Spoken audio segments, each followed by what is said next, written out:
गौर से सुने, आज रेडीमेड का जमाना आ गया। अब तो मंडपों में गाने जाते हैं, लेकिन तो गेस्ट हाउस में शादी होते हैं, मंडप बने बनाए जाते हैं। कितना भी धन बढ़े, दो चीजों पर हमेशा ध्यान रखना।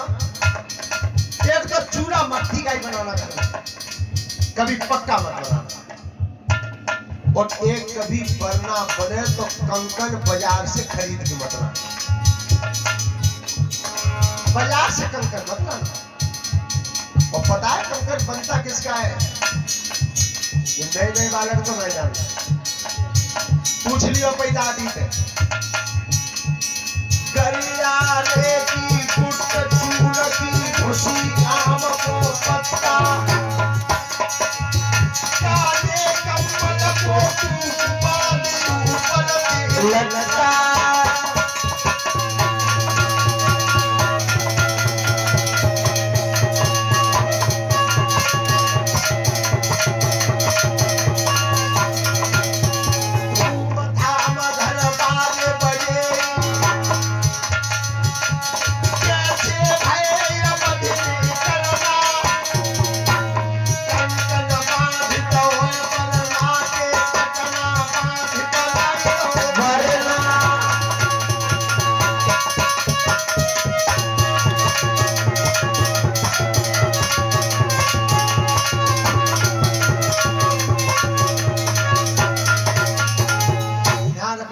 महाराज जब बरना बन करके चले हैं, बारात चलिए धूमधाम से।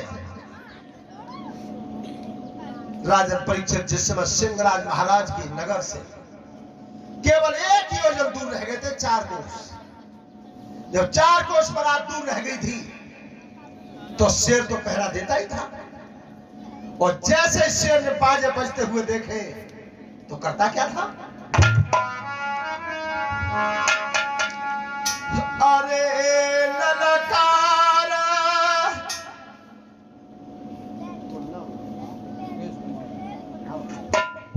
और ये हमारे मुकेश कुमार यादव जी, उनकी तरफ से 100 रुपए का पुरस्कार है व्यासपीठ के माध्यम से। परमात्मा सुख समृद्धि देता रहे, धन्यवाद।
सामना करने के लिए आज त्रिशंकु महाराज उतर के चल रहे।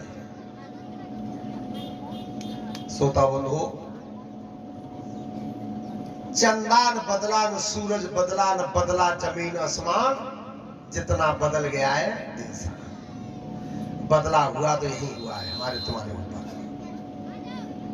अगर बच्चों ने देखा हो नेट पे, मोबाइल पे, 2 वर्ष पहले इस कुरुक्षेत्र के मैदान की जो खुदाई करवाई थी, उस खुदाई में एक हड्डी की पांजर मिली थी आदमी की।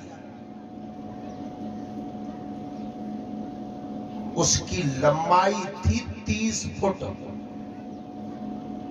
विचार करना, 30 फुट लंबा तो हड्डी का ढांचा था। तो जब वे जवान 30 फुट ऊंचे होंगे तो 10 फुट चौड़े होंगे। ताकत कैसे लगत होंगे। इसलिए इसका प्रमाण आप देखना चाहें तो महाभारत को पढ़ के देख लेना। स्पष्ट लिखा है महाभारत में कि जिस समय भीमसेन क्रोध में भागे थे द्रौपदी को छुड़ाने के लिए, तो जो वृक्ष रास्ता में पड़ जाते थे और वह पेड़ में भीम की भुजा लग जाती थी तो वो पेड़ टूट के धरती पर गिर जाता था। तो 30 फुट को पट्टा अगर हाथ मारे तो पेड़ टूटे होगा। अब लंबाई रह गई है 5 फुट की। तो विचार करो 30 फुट, 3 मंजिल मकान है जा रहे हो। जवान जब चलते होंगे तो कैसे लगते होंगे। सोता बंद हो। आज जब शेर का सामना करने के लिए त्रिशंकु गए हैं तो करते क्या थे। हाथ बढ़ाए के वीर ने और जननी लही मनाई के, गर्दन गही की शेर की एक झटका हो लगाई के, पैर पकड़ की खींच के और ले गया धर उठाई के, मार दो जब भूमि पे सोई बाजे दहे बजवाई के। जिस समय शेर को मारा है तो सिंह को जब पछाड़ दिया था त्रिशंकु महाराज ने तो खुशी का ठिकाना नहीं था। जब खुशी का ठिकाना नहीं रहा तो लौट के आ रहे थे। जीवन में ध्यान रखना, जब ज्यादा आपत्ति पड़ जाती है शरीर पे तब भी गम में गलत काम बन जाते हैं।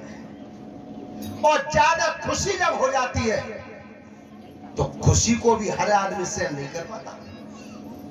ज्यादा खुशी हो जाती है उसे भी हर लोग सहन नहीं कर पाते। तो जिस समय वो रास्ता पे आ रहे थे तो हाथ में गदा लग रही थी। त्रिशंकु महाराज गदा को घुमाते हुए आ रहे थे कि मैंने शेर को मार दिया, विवाह को रुकवैया है ही को, अब कौन रोकेगा विवाह को। सोता बंद हो। तो जिस समय जिस रास्ता में आ रहे थे उस रास्ता में मिला कौन था त्रिशंकु को। सुनो श्रीधर ध्यान, अरे आई रो रघुकुल कोरे छैया,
मारक पे गाय चल रही थी।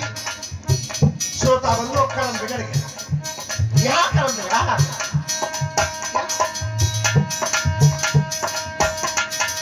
अरे मुसीबत बनी रही है भारी,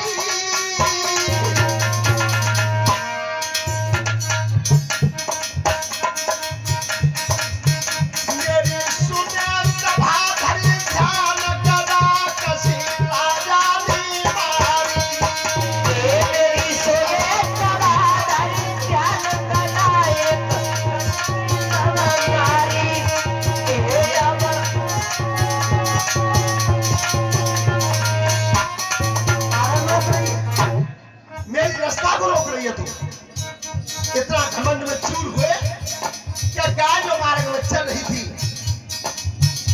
कृष्ण को महाराज ने काय में गदा का पार कर दिया। ये रोक रही है क्या? अरे क्या किसी ने तेरी फूट गई,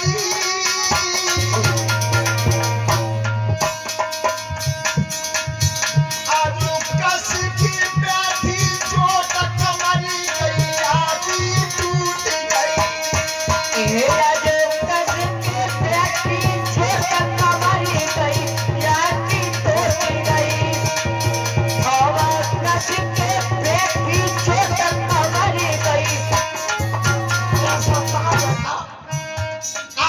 बीच में से तो जब गैया धरती पे गिरी और कृष्ण को महाराज जब आगे के लिए बढ़े हैं तो गाय आवाज दे रही है पीछे से,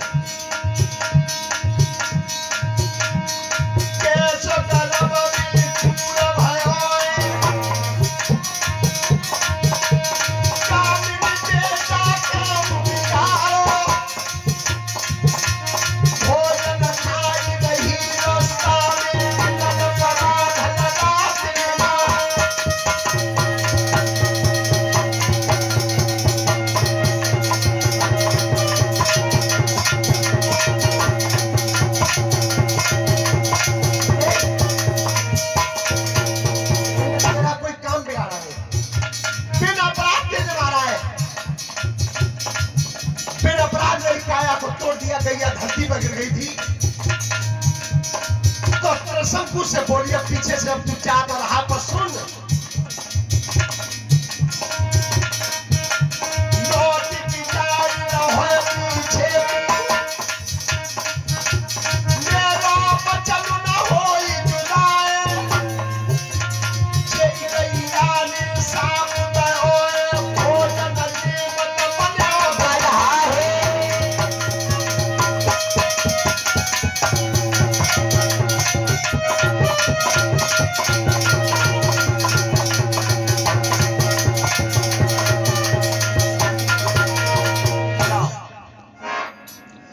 अपराध तेने मुझे मारा है तो ये मेरा साफ है कि जिस समय तू भोजन खाएगा और भोजन का पहला ग्रास तोड़ के मुंह में देगा उसी समय तू गधा बन जाएगा।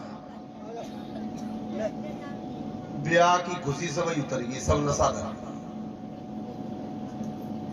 अब लौट के आए त्रिबंधन महाराज ने की लला शेर तो मार दिया। हाँ पिताजी शेर तो मार दिया, तो फिर चलो बाजे बजवा दो। आज 5 से बजते हुए जा रहे हैं, बारात चढ़ती जा रही है, पूरी बारात को खुशी है, लड़का बाप हुआ खुशी है, पर बरना के पेट में 12 बदगिदाएं चल रही है। भगवान जी का हो। तो जिस समय वो नगर में पहुंची है बारात, तो सिंहराज महाराज ने पूरी बारात की खातर की सबको दावत दी। बारात तो सब खाई गई पर बरना रही हो। तो कही लला तुम वो खानो खा लो। पिताजी भूख ना अब ही ना, चलो बेटा बाद में खा लियो। थोड़ी देर बाद फिर कही कि चलो वो तो सबन ने खानो खा लो, बरना रहे हो, चलो खा लो। पिताजी भूख ना आए। अब भूख तो जो ना आए मुझे मालूम है कि कोरा मुंह में गो में गधा बनो। अब जब भोजन थकाऊ की गैस होकर बरना तो माना ही खाते हुए जाना खाएंगे लले घरे ले वाले। चलो सो मंडप के नीचे पलंग बिछा दिया और लाके दूल्हा बैठा दो पलंग पे। सासू की लला सवेरे बारात भोजन करेगी, बेटा तुम नहीं खाओ खानो कि नहीं माता जी भूख ना है। अब सब घर मनावे, नातेदार ने मनावे, रिश्तेदार ने मनावे, पर बरना है तो मालिनी को मैंने कोरा मुंह में दो। सब मनावे पर काऊ की नहीं सुनी। जब काऊ की नहीं सुनी तो एक लड़की बोली कि ए मैया अब तू रंदे जीजी ते कह दे बे खवा दे, बतबाई की मान ले। ध्यान रखना परनी बनी बैठी थी भीतर, लड़की सुंदर थी। और तब गई लली कछ मत पूछे, बिल्कुल ब्याह बढ़िया घर में रहो है और लड़को खूब सुंदर ढूंढो है और बलवान हो खूब है, पर बात तो यहाँ बिगड़ गई कि माने कोरे ही नहीं खाओ। सभी बारात भोजन करेगी पर माने कोरे ही नहीं खाओ बिल्कुल। तो आज बरनी निकल के आ गई है, बीच चौक में बरना बैठा था। तोता बंद हो तो एक लड़की बोली कि जी मैं बताऊं ये खाए चो ना रहे तो बता तो कछु तो मजाक वाई है। अब पेट वाई बात का हुआ ना हमारी, जो पेटम बात बैठी वो किसी को पता नहीं है। एक लड़की बोली है जी बताऊं, अरे जाके पेट